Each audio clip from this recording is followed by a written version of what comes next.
Glad to have you. Mostly Austria, but also Switzerland and Jersey.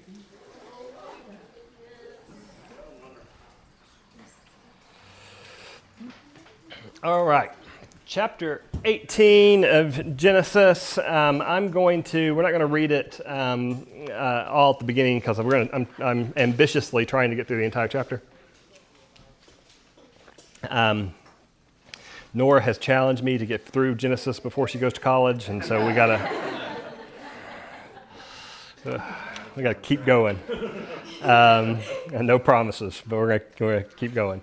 But so last year, just context where we are. So last week, if you were with us, we looked at Avram at the time, 99 years old, and there was three big shifting points in the story of Avram last week. First off, there was three people's names got changed. God's name was revealed as El Shaddai, which is God of multiplications or Almighty God. Avram was changed from Avram to Avraham, God of multitude, Father of multitude. And then Sarah, whose name means princess, was changed, Sarai, was changed to Sarah, which means queen. And so that was one big shift. And then along with that big shift was this promise that was so massive, so unbelievable, so great of a promise that it evoked laughter out of Avraham. Then instead of rebuking Avraham in his doubt, God actually inscribes that promise into the very flesh of Avraham through circumcision. So that's and that all resulted from Avraham, this man who responds with some doubt. He responds after his doubt with immediate same-day obedience.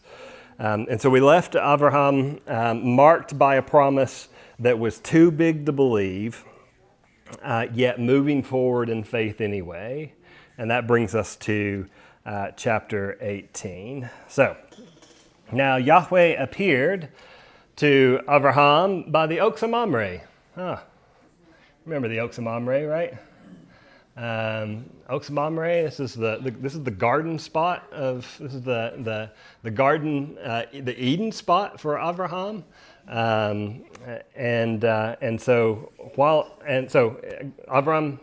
Yahweh appears to Avraham by the oaks of Mamre while he's sitting at the tent door in the heat of the day.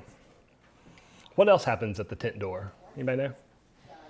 That's language that should trigger something.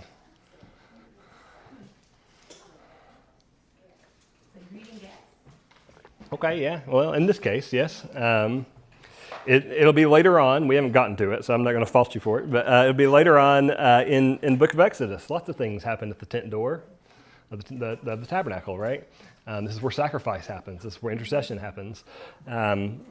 So you've got Yahweh appearing to Avraham by these oaks, the oaks of Mamre in this Eden spot by the tent door in the heat of the day. And when he lifted up his eyes, he looked, and behold, three men were standing opposite him. And when he saw them, he ran from the tent door to meet them, and he bowed down to the earth. And Avraham said, "My Lord, if now I found favor in your sight, please don't pass your servant by. Please let a little water be brought and wash your feet, and rest yourselves here under the tree. And I'll bring you a piece of bread that you may refresh yourselves." So Avraham, we're about to see, Avraham's underselling it a little bit here, because then look what he does. He says, "After that, you may go on, since you visited your servant." And then he said, so the visitor said, "So do as you have said." And Avraham hurried into the tent to Sarah and said, "Quickly, prepare 3 measures of fine flour, knead it, and make bread cakes." And then after that, Abraham also ran to the herd, and he took a tender and choice calf, and he gave it to a servant, and he hurried to prepare it. So, this is more than just water and a little bread, right? So Abraham's humble offer quickly turns into this kind of running to pick out the best calf and to prepare a feast, and then all this wording here in verse 6. 3 measures of flour, knead it, make breads. All this wording, it's all the same wording that's used for meal offerings in the book of Leviticus. So they're preparing, what Abraham is doing is he's preparing an offering at the door of the tent, under the tree in the oaks of Mamre. I mean, come on, guys. Like, you see the image? You see what's going on here? So he, Abraham took curds and milk and the calf which he had prepared, and he gave it before them. And he was standing by them under the tree as they ate. So we have this meeting of God and humans happening at the door of the tent, on a hill, under a tree, with these meal offerings in this community. And it's just like, it's this great day under a tree together. So if you're thinking tabernacle, then you're thinking along the right lines, except this is a prototype, because tabernacle hasn't happened yet. So Abraham doesn't need the elaborate rituals of the tabernacle right here. He's just got him and God kind of hanging out, having this feast, having this meal under the tree. And you notice what he says. Did you notice verse 8? He took the curds and he gave it. By now in Genesis, those words should be like blinking red, big red beacons. He took and gave. Eve, remember, she took and gave, and it really didn't turn out real good, right? But here, Abraham, he takes and gives, and it really is good. He's preparing a feast. He's preparing an offering to Yahweh. And then I've just got to point this out while we're here. So go to the notes. He took a calf, good and tender, we're told. So in Genesis 3, remember the tree? What was the tree called? The tree of the knowledge of good and evil. Good and evil. Do you remember? I made a big deal about the Hebrew there. You remember? The good and evil, Tov and Ra. The knowledge of Tov and Ra. So here, when we're told that the calf was good, it's Tov, it's good, right? And then the word tender is not Ra, it is Rach. So this meal is Tov and Rach, not Tov and Ra. Like, I mean, that's pretty cool, right? That's pretty cool. So he takes this, he takes the fruit of this encounter, of this meal. It's good and tender, and if you're a carnivore, that's a good thing. Tender meat. So what we're watching here, I think, is it's a redemption. It's an echo of Genesis 3. But it's kind of an upside down version of Genesis 3. It's everything's going right in this story, yeah? It's all happening in this hillside, under a tree, garden space, this Eden space. He's meeting God. He's at the door of the tent. They're sharing the meal together. It's right and good. The meat's tender. I mean, it's Eden. What could possibly go wrong? Verse 9. Yeah, go ahead. Is the 3 visitors supposed to make us think of the Trinity? I'm not going to answer that question, but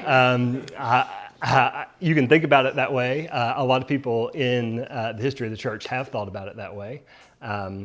I would Was that the point that the original author is trying to communicate to his audience? Probably not, right? Like that's probably a stretch.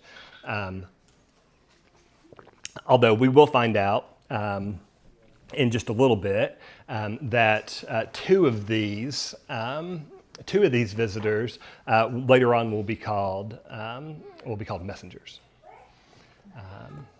because they'll go and they'll look over the city. We'll read that here in just a minute. They'll look over the city as God's messengers. But yeah, but many people have come to that conclusion. You're not the first, and I'm not saying that it's wrong.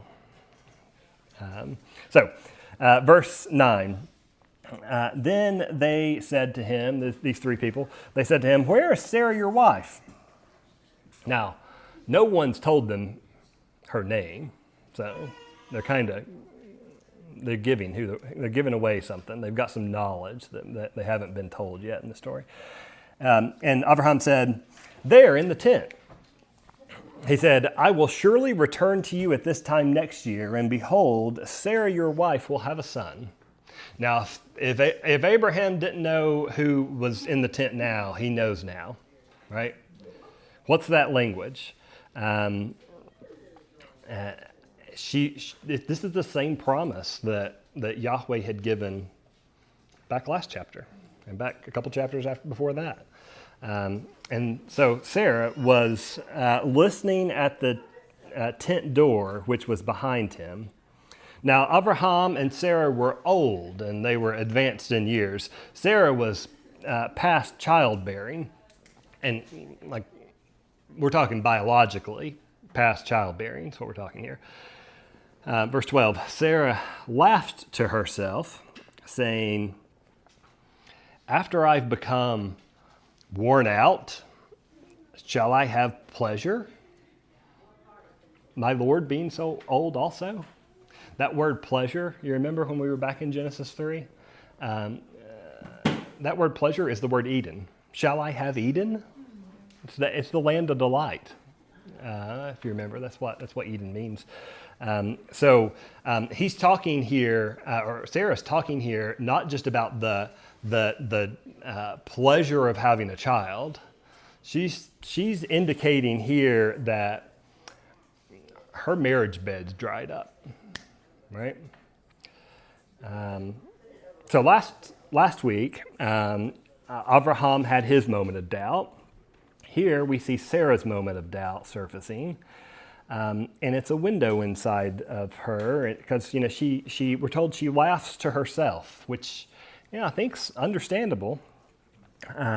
This is a story about the birth of seed where there is no seed, where growth in dry land, so to speak, in wilderness.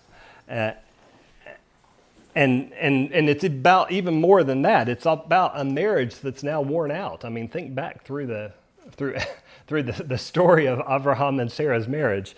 It's not been a walk in the park. The marriage bed is no longer a place of delight. So I think we can sympathize with Sarah a little here. I mean, what does Eden have to do with barrenness? Verse 13. And Yahweh said to Abraham, "Why did Sarah laugh, saying, 'Shall I indeed bear a child when I am so old?' Is anything too," the word's actually wonderful. Is anything too wonderful for Yahweh?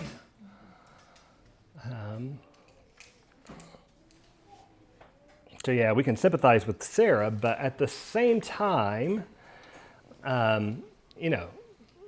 we're in chapter 18.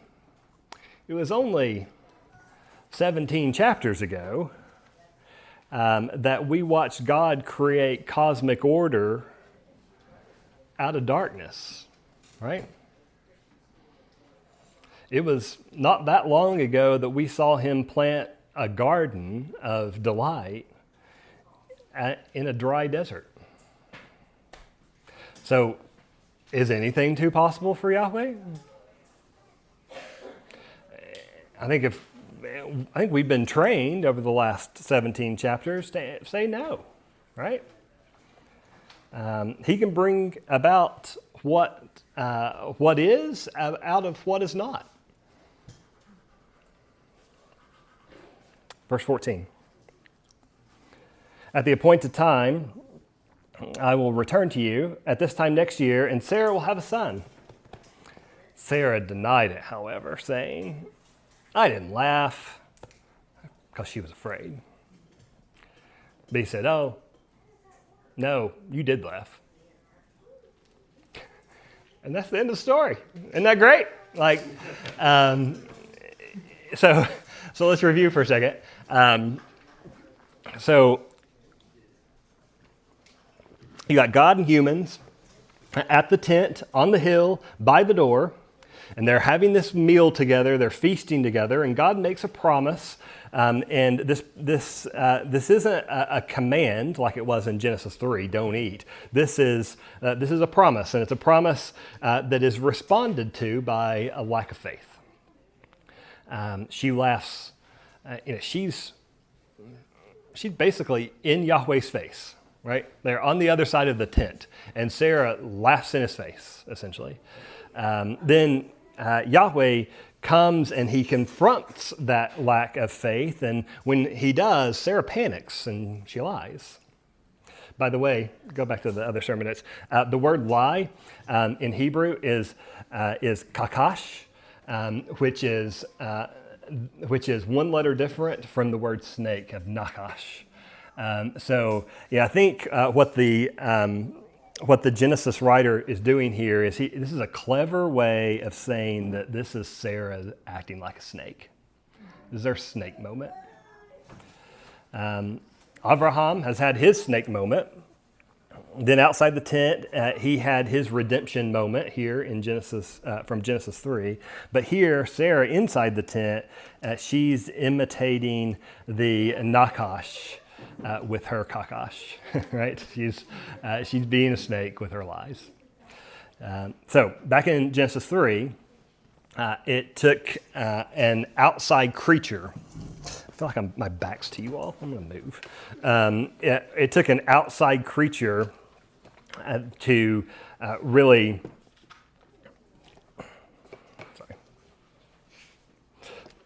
All right, whatever. It took an outside creature to produce the kind of doubt and deception that came about there. But here, there's no serpent. There's no outside tempter. There's no one whispering in Sarah's ear.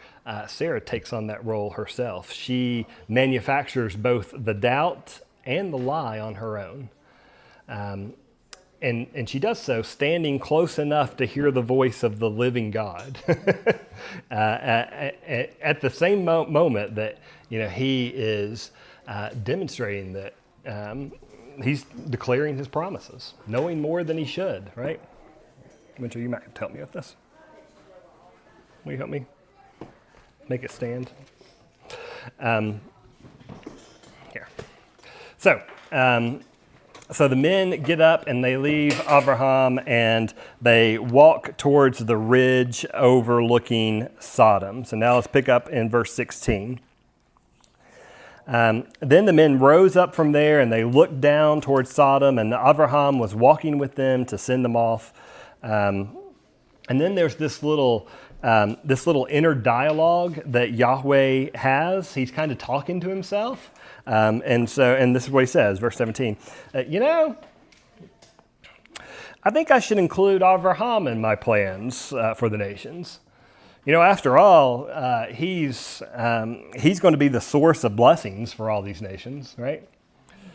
I've come to know him to raise his family so that he does things kind of Yahweh's way, right?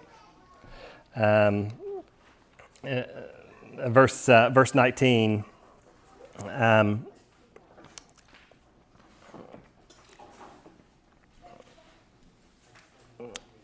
This is the first time this concept of the way of the Lord. Thanks, Juan and Sarah and Winter. This is the first time this idea of the way of the Lord comes up in the Bible. And what is the way of the Lord? It's the way of righteousness, of having right relationships with God and with man. We learned back in Genesis 17, it's righteousness and justice. So a lot of families operate in a lot of different ways. God says your family is going to operate differently. So then verse 19, second half verse 19,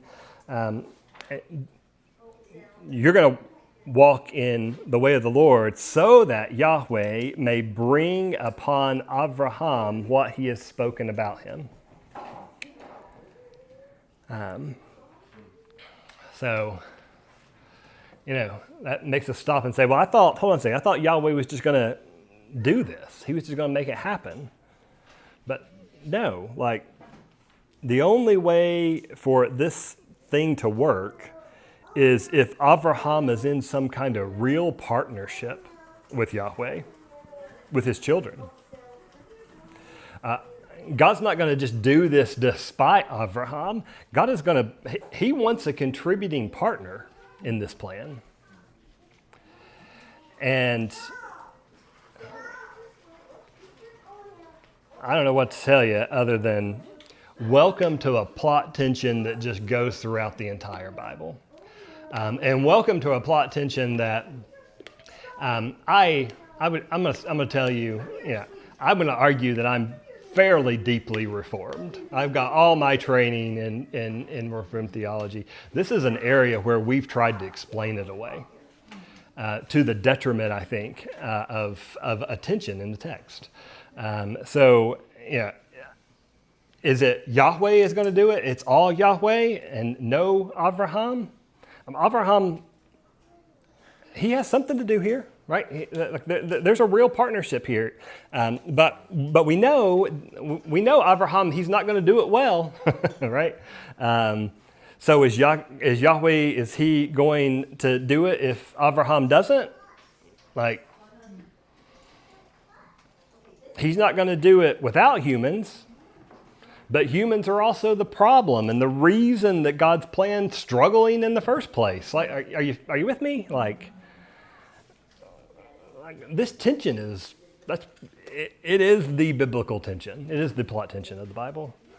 And the reality is the biblical authors, they refuse to cut the knot or to give us a philosophical treatise on divine sovereignty and human free will. They just don't do it.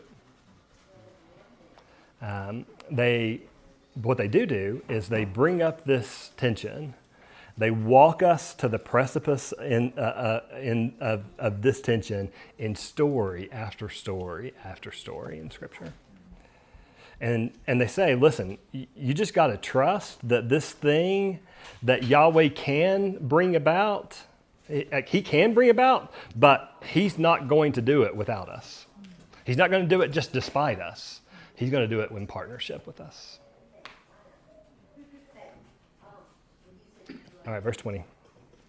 Yahweh said, "The outcry of Sodom and Gomorrah is indeed great, and their sin is exceedingly grave. I will go down now and see if they have done entirely according to its outcry, which has come to me. And if not, I'll know." So there's more words that should ring a bell, right? That outcry. What else? What else was it brought an outcry up to God's ears? Abel's blood, yeah, from the ground. Their sin was so exceedingly grave. That's the exact words that are used in Genesis 6 just before the flood happens. And then what's he do? Yahweh says, I'm gonna have to go down and see it for myself, which is exactly what happens after Babel's created, right? So this is the third time in Genesis that this pattern is played out. Human corruption compounds and compounds past some threshold to the point that Yahweh says, all right, I need to go down, I need to look at this for myself. And Yahweh is a just and righteous judge. He wants to hear the accusations against the city. He wants to deliver a sentence. He wants to deliver his emissaries Verse 22. Then the men turned away from there and went towards Sodom while Abraham was still standing before Yahweh. So I wonder if there's anything that will be different in this pattern. Will he play a role in the future of these cities and the outcry against them? What's it mean for Yahweh to enlist a covenant partner here? Will he choose to limit himself? He seems pretty insistent on acting in and through this covenant family, this household. So look what Abraham does. He stops and he talks, or looks what Yahweh does, rather. He stops and he talks to Abraham. Verse 23. Abraham came near and said, "Will you indeed sweep away the righteous with the wicked? Suppose there are 50 righteous in the city. Will you indeed sweep it away and not spare the place for the sake of 50 righteous who are in it? Far be it from you to do such a thing, to slay the righteous with the wicked, so that the righteous and the wicked are treated alike. Far be it from you. Shall not the judge of all the earth deal justly?" Which is, I think it's a little... Abraham's a little big for his britches, as they say, right? He's trying to treat Yahweh about justice here. And so Yahweh is like, well, Yahweh's response is, I did call him so that I could teach his family about justice. So he starts with 50, the righteousness, and we've seen this before. We've seen this principle before, where the righteousness of a minority can cover the sins of many, right? That's what we saw in Noah, right? So there's a principle here that Yahweh has worked with before and adopted. So let's see what he does. Verse 26. So Yahweh said, "If I find in Sodom 50 righteous within the city, then I will spare the whole place on their account." And Abraham replied, "Now behold, I have ventured to speak to the Lord, although I am but dust and ashes. Suppose the 50 righteous are lacking 5. Will you destroy the whole city because of 5? And he said, "I will not destroy it if I find 45 there." He spoke to him yet again and said, "Suppose 40 are found there." And he said, "I'll not do it on the account of 40. Then he said, "Oh, may the Lord not be angry, and I shall speak. Suppose 30 are found there." And he said, "I will not do it if I find 30 there." And he said, "Now behold, I have ventured to speak to the Lord. Suppose 20 are found there." And he said, "I will not destroy it on account of 20. And then he said, "Oh, may the Lord not be angry, and I shall speak only one more time. Suppose 10 are found there." And he said, "I will not destroy it on account of 10. And as soon as he had finished speaking to Abraham, Yahweh departed, and Abraham returned to his place. So 6 times Abraham asks, and 6 times Yahweh says yes. Immediately. No resistance, right? No negotiation, no hint of reluctance in the exchange. The only hesitation, I think we're tempted to read this almost as a negotiation, like a bargaining. But if this is a bargaining, Yahweh's a horrible bargainer, right? The only hesitation in the whole thing belongs to Abraham. He begins bold, will you indeed sweep away the righteous with the wicked? But then he ends almost apologizing, right? Let the Lord not be angry. I'm going to speak one more time. What's happening here is Abraham is being included in the divine council. And Abraham appears to be treating this like a negotiation. He's trying to bargain Yahweh down to a lower number of righteous people. But Yahweh, for Yahweh, this is not a negotiation. He responds everything immediately. Yes, yes, yes. And it's Abraham who stops. While Abraham has been haggling, Yahweh, I think, is teaching. He's teaching the way of the Lord. Abraham is unacquainted with Yahweh's ways. He assumes that he has to haggle mercy out of Yahweh. But Yahweh subverts Abraham's assumptions in an attempt to teach him how to be a faithful partner. So we got to move on, but I want us to talk a little bit about what this text is demonstrating is true not just about Abraham and Sarah, but what this text is demonstrating is true about us. Sarah didn't need a serpent to talk her out of believing. She did it herself. Standing close enough to hear the voice of the God, of the Lord God, she still doubts, right? She still lies. And yet, centuries later, this text is being written, remember, to an Israelite people wandering around the deserts. They stood in this same spot. They had the same scenario. The Lord was in their midst, a cloud by day, a fire by night. God's presence wasn't just a rumor or a theory to them. It was very lived in the camp with them. It was overheard. His voice was overheard. And still they couldn't believe. How in the world could Yahweh use such a stiff-necked, complaining, half-formed nation of slaves to bless anyone? Sarah didn't just doubt what God could do. Sarah doubted that what God could do through her broken household.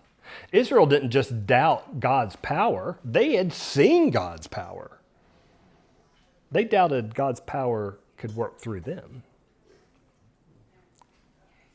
Abraham has a similar fear. He thinks he needs to talk Yahweh into humility, bargain him down. But the truth is, Yahweh has enlisted him as a means of his mercy.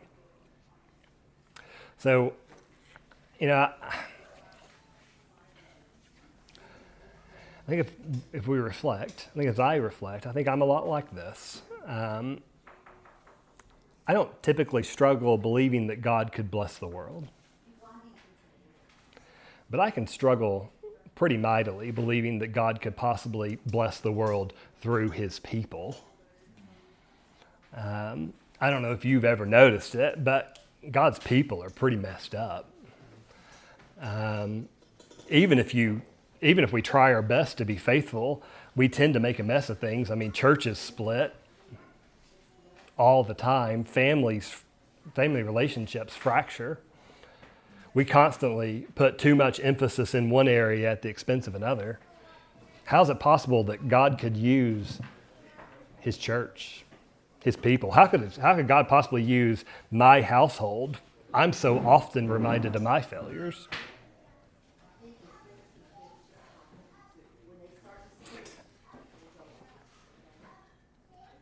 I know that God wants my prayers. He wants me to pray for other people, but they're not really effective, right? Like, he's going to do what he's going to do. He's sovereign. That's how I think. So I've got a couple questions, and I know, I'm sorry, I knew I shouldn't have done this whole chapter. Two questions. Abraham, he assumed he had to convince Yahweh to be merciful to a people who weren't even his problem. And Yahweh kept saying yes. He kept conceding before Abraham had even finished asking the question. So here's my question to you. Where do you assume God wouldn't want to use you? Your time, your house, your week. Click it one more time. Just hit the forward button. Okay, well, I don't know. Where do you assume God wouldn't want to use you for somebody who isn't your problem either?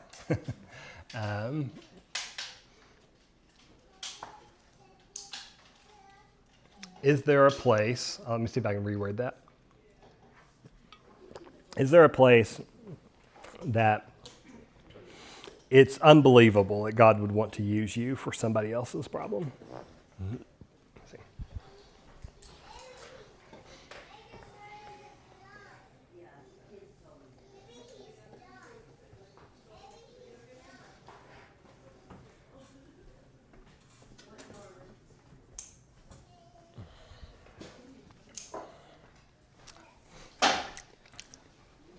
All right, I'll ask another question.